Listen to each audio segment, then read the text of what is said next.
Hi, welcome back to Christine's Home Affairs. My voice is a little croaky today because I've got a bit of a cold, but it's full steam ahead here, and we're going to be making actually I don't even know what this is. It's a notebook holder, zippered pouch, pencil holder. It is a multi-function thingamajig. I really don't know. Anyway, we've got a section inside both sides to put a notepad or a book, a fully lined zippered pocket in there, and we've also got a storage space for pens, cosmetic brushes. You might want to use this for makeup, all sorts of things. Come along and I'll show you how to make this thingamajig up, and along the way I might figure out what I'm going to call it. All right, let's have a look and see what we need. I have a couple of plastic snaps that we're going to use to close up this pouch. We have a piece of fabric for the tab to close the pouch. I'll put all the measurements up on the screen in a moment. I have a couple of pieces of elastic, a 14-inch regular dress zip. For the right-hand side of our pouch, I've got this really nice piece of floral fabric. I've already put my label on, and I've already gone ahead and stabilised my fabric pieces. So I will tell you what to do with those in a moment. So I've got stabiliser on half of that.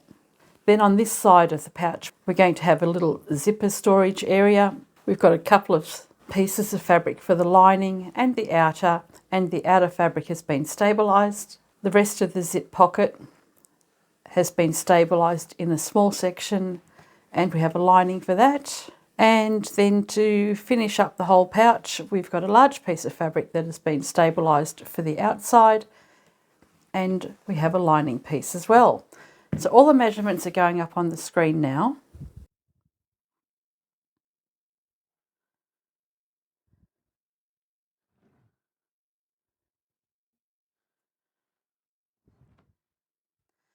The stabiliser that I'm using today is a really lightweight Pellon. I don't know if it's available in other countries, but it's very similar to Pellon. You can use interfacing whether you want heavy or medium. It really doesn't matter what stabiliser you use. If you're in Australia and you do want Pellon, it is on my website. I'll pop a link in the description.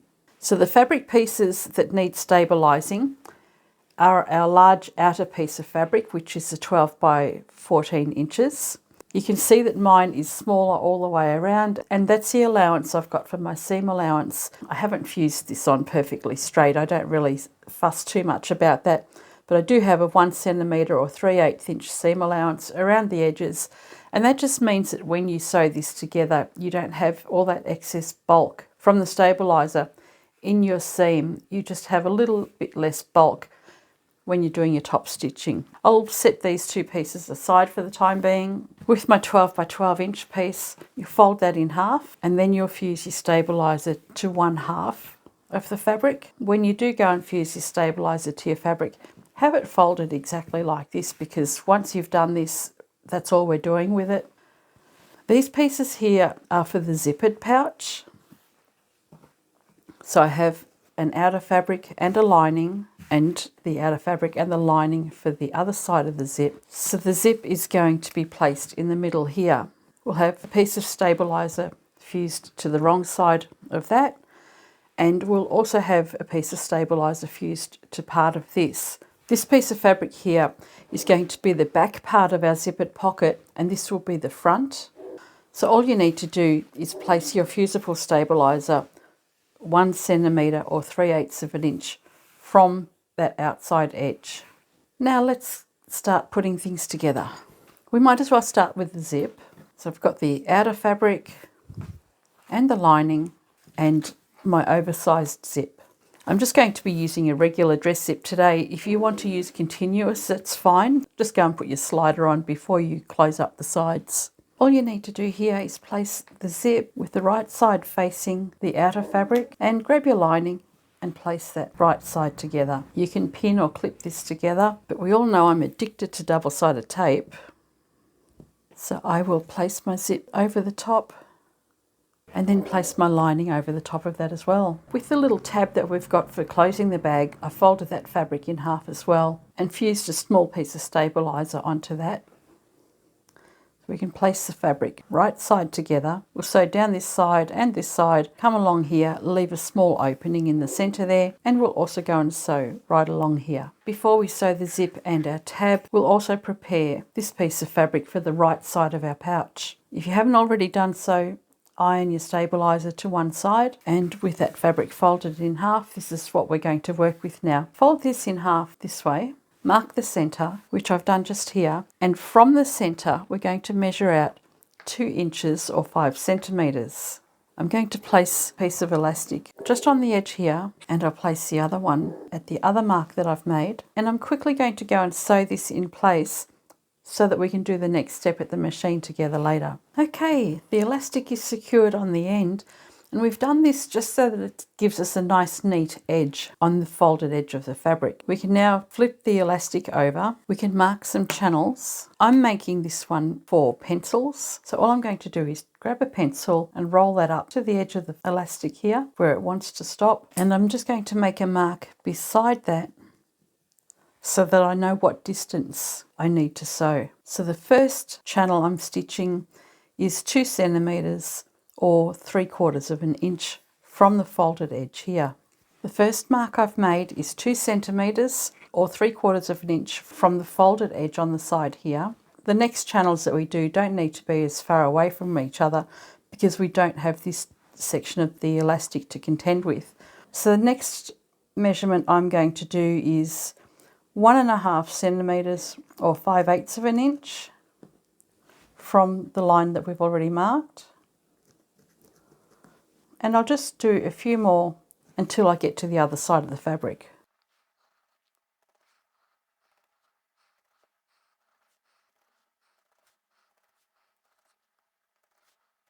So for the pencils that I'm using, I've got lots of little sections along here.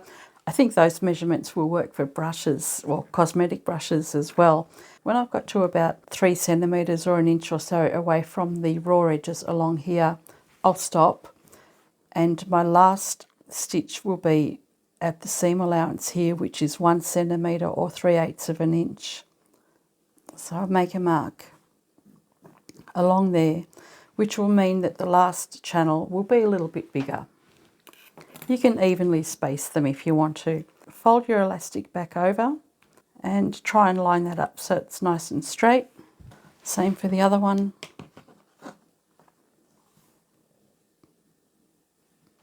And we can take this to the machine and we're going to sew the elastic in place at the markings we've made for each of those segments. When you do stitch each row in place, just have the elastic a little bit loose. You don't want to have it stretched tightly. Let's take this, our tab and our zip to the machine. Okay, let's start with the zip, and normally we would sew right beside the fusible fleece here, but in this case, because we're putting the zip in, we're just going to sew really close to the edge of the zipper teeth.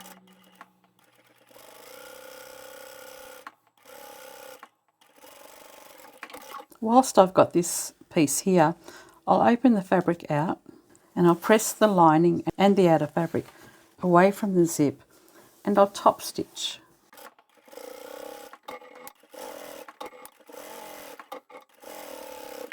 I'll grab the fabric for the tab next. With right sides facing, I'm going to sew right beside the edge of the stabilizer.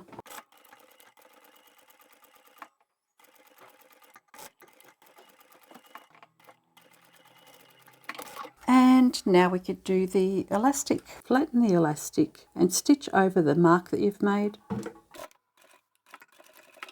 And continue on until you've stitched up all the marks you've made. You don't want to pull your elastic tight. What I would probably do is push it toward the stitch line that we've already done, but not too much because you don't want your pencils falling out. Rather than having it sit flat, I'm just pushing it just a little bit and continue on until I've done the rest.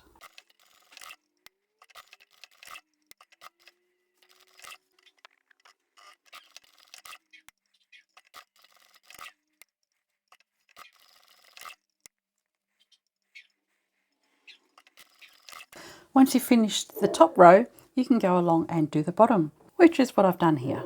With our tab, We can just clip the corners and turn it the right way around. We didn't even need to sew one of those short edges. I'm just going to trim that off. Which also means I didn't need to leave an opening. So when you're making your tab, just sew straight across and down and leave it open at one edge. I'll just quickly go and sew that closed. And we can turn this the right way around. When you've turned that the right way out, we'll go and top stitch around the two long edges and the short closed edge. We've got one side of the zippered pouch done. Top stitching has also been finished on the side there, and the little partition that we've got for the pencils is all finished as well. We can trim off the excess, and we'll set this one aside for the time being. Grab the other lining and outer fabric for the zippered pocket. With this stabilized edge here, flip that around, and we'll place this side of our pouch over the top edge, line up the two side edges and the top, and then we can take our other lining piece and we're going to place that right side facing. I'll run some more tape along the top edge of the zip, line up those side edges again and the top. So we can sew this side of the zip in place. Once we've done that, we'll open it out and top stitch the edge. And we'll take this to the machine and top stitch around the two long edges and one short edge.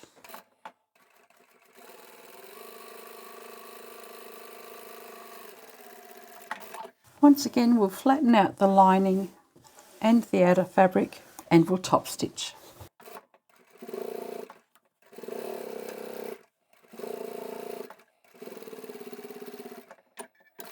Whilst we're at the machine, this side here where the zipper head has come off the fabric, we're just going to open the zip out, and just on the end here we're going to sew across to close up the teeth.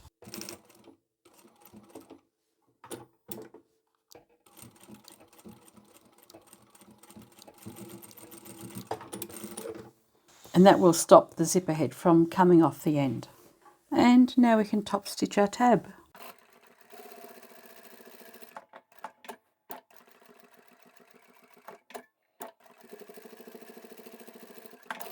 Now that we've done our zip, bring your slider into the middle. We just don't want it too close to the edge of our fabric. I've trimmed off the excess on this side and this side, and if you feel you need to, you can go and just stitch down the side of the teeth here as well. We just want to make sure that the slider is not going to come off at either end.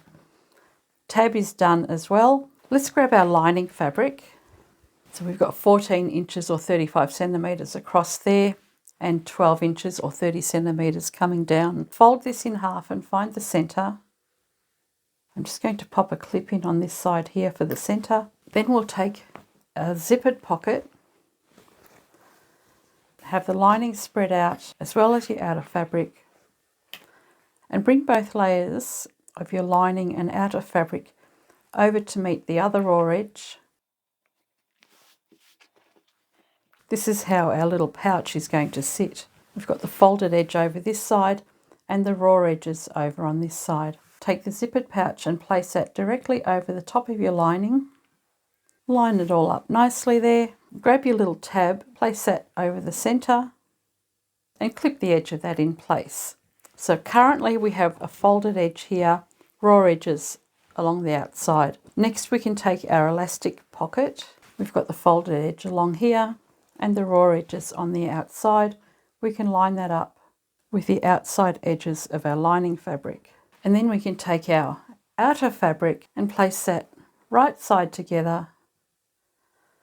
We can sandwich all of these pieces together and pin or clip it in place. Once you've sandwiched all of those layers together, we're going to start sewing from here with a back stitch, come around the outside edges and stop about here with a back stitch and leave a fairly decent sized opening so that we can turn this through. Now this side is the side that's got the elastic pocket. This is the one with the zip.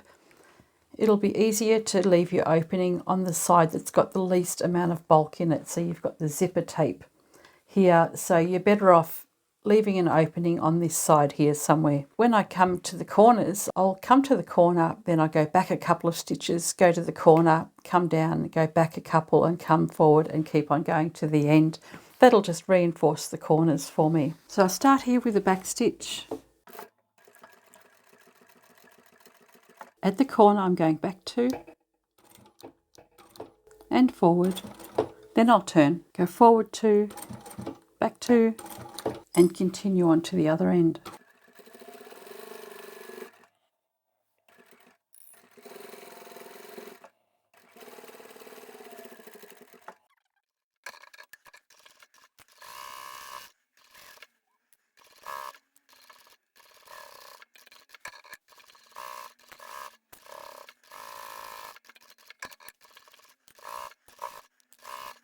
And here's where I'm going to leave an opening. I'll back stitch again. Okay, we've just about finished. Let's clip the corners.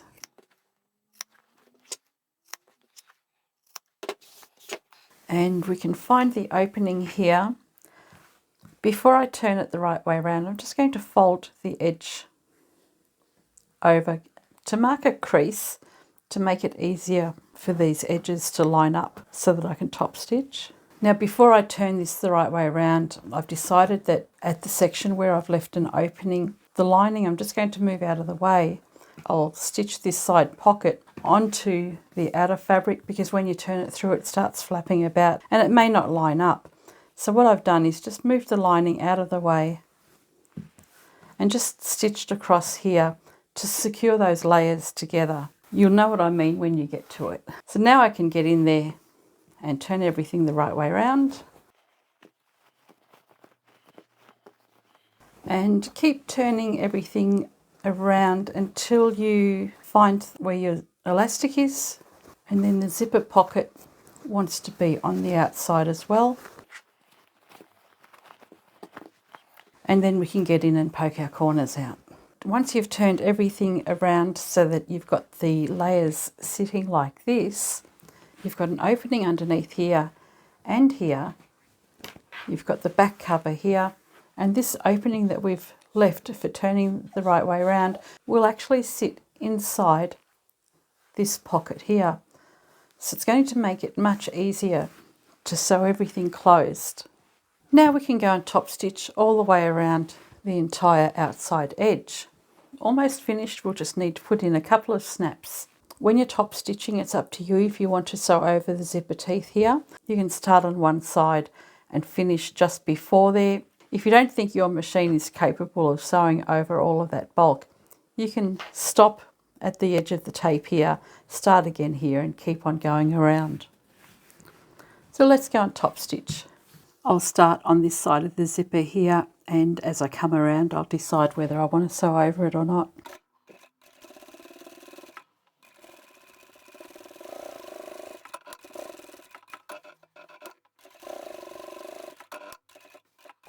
Where the elastic is, I'll triple stitch.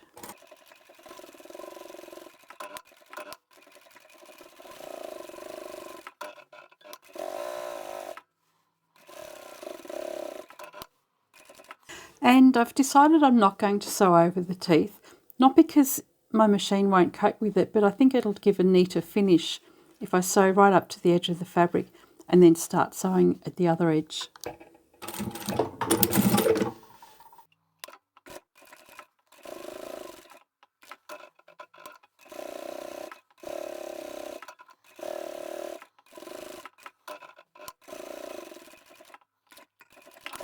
All right, apart from the little plastic snaps, we're completely finished. Let's find the centre, fold that in half. We've got the tab on this side and we're going to put a snap in on this side. That's the centre of my fabric here. From there, I'm going to measure out 2.5 centimetres or 1 inch, and I'll go in with the point of my awl right along there. I'm just going to hold that in place and then stick my hand in between the layers of fabric here, and I want to bring the point of my awl through the layer but not through the top here, It's just on the inside of that pocket. And I usually have to pretend I'm closing it to see which way I've got to put my snaps. So the cap is going to the inside.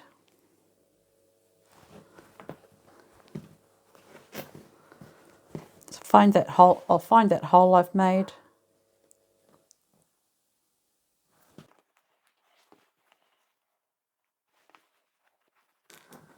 And find one of the accompanying bits, and you'll just have to manipulate this to get your tool inside there.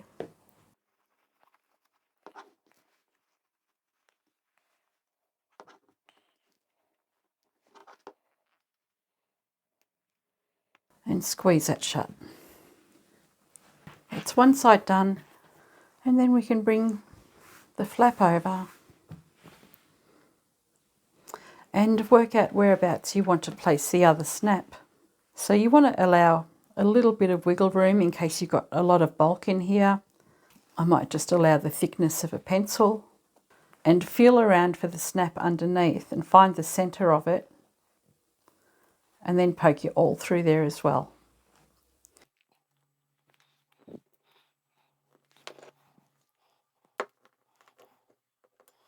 And there we have it. We've got our little pouch completely finished. Of course, I've gone and put my tab on the wrong side, but you get the idea. There we go. We have our, I don't know, what is this? A notebook pouch? Pouch for everything? Let's have a look inside. So we've got the elastic section here with our pens and pencils. I've got a slot in the back here for a notepad or a book. Likewise, you'll be able to fit one in the side there as well. And a zippered compartment will hold any number of things. How simple was that to make? I probably should have put the tab on the right side instead of the left, so that when you close this, the tab will come across from right to left, but it doesn't really make much difference. The only thing that tells you it's on the wrong side is my Stitch This label. And there we have it, a foldable storage pouch. I still don't know what this is called. We've got a really nice big section here to put all sorts of goodies. You saw it was big enough to hold your scissors, and my scissors are a decent size, and my rotary cutter. A nice big compartment in the middle there to put books and notepads, and of course an area for pens and markers and all sorts of things. When I was doing the video, I said to put the tab on the right hand side. It actually doesn't matter whether you put the tab on the right or the left, and the plastic snap will go to the opposite side. But if you're putting a label on, that's probably the only time it matters. So I would have liked to have had the tab at the back of my pouch coming over to the front. So just keep that in mind when you are actually making it, because if I do it that way, then my label's on upside down. It's not a big deal though. I'm not making these for the shop. I don't have a reason or an excuse for that. I just don't really feel like it. But what I am going to do is have this as a giveaway. Sometime this year, I'm going to get to 100,000 subscribers. So I'm making a few little gifts that I'm going to have as giveaways when I get to that milestone. So I hope you have enjoyed this video for this foldable storage pouch. I don't know what to call it. Perhaps you can tell me what I should be calling this and I can rename the title. Anyway, I hope you've enjoyed this video. Nice, simple little project, and I shall catch you next time. Bye for now.